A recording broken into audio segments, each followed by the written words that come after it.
মাছটা ধুয়ে নিয়েছি ভালোভাবে।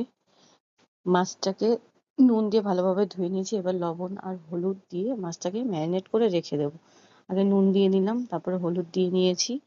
এবার মাছটাকে ভালো করে নুন হলুদ মাখিয়ে রেখে দেবো। এখানে সর্ষেটা দিয়ে দিলাম আর পরিমাণ মতন কাঁচা লঙ্কা, যে যেমন খাবে সেই অনুযায়ী কাঁচা লঙ্কা দেবে। এটাকে পেস্ট করে নিয়ে আসি। এই আমার পেস্টটা রেডি হয়ে গেছে। আমার কড়াই গরম হয়ে গেছে, তেল দিয়ে দিচ্ছি।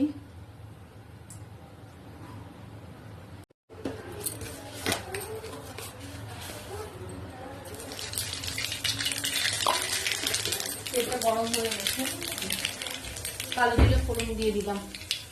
এবার দেব পেঁয়াজ কুচি। পেঁয়াজটা ভালো করে লাল লাল করে ভেজে নেব।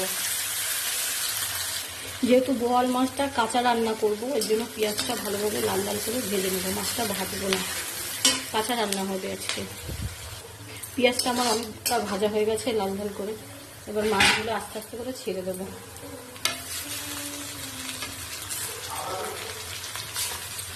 আগে মাথাগুলো দেবো, মাথাগুলো একটু ভাজা হোক, যাতে কাঁচা কাঁচা ভাব থাকবে।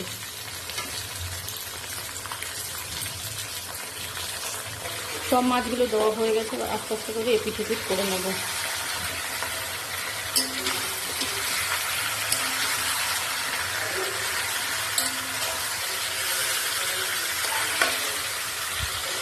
মাছটা একটু হালকা ভাজা হয়েছে, এবার দেবো সর্ষে বাটা। এর ভেতরে হলুদ আর লবণ দেওয়া আছে, একবারে মিক্স করে দিয়ে দিলাম। এই বোয়াল মাছের ভিতরে এক্সট্রা জল দেবো না, সর্ষেতে যতটা জল ছিল ততটাই দিয়েছি। মাছ থেকে অনেকটা জল বেরোবে, তার জন্য দরকার নেই এক্সট্রা জল দেওয়া। ওটা কাঁচা লঙ্কা দিয়ে দিলাম গোটা। এবার এটাকে হালকা স্টিম করে রেখে দেবো। কে খেয়ে এইভাবে বোয়াল মাছের ঝাল খাও কাঁচা মাছের? আলু দিয়েও খাওয়া যায়, আমরা আলু দিয়েও খাই, কিন্তু সেটা একটু বড় হলে বোয়াল মাছটা তখন আলু দিয়ে খাই।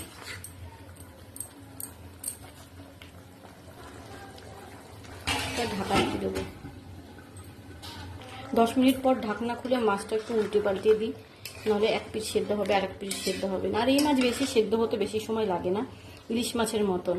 হালকা একটু স্টিমে 30 মিনিট রেখে দিলেই মাছ সেদ্ধ হয়ে যায়।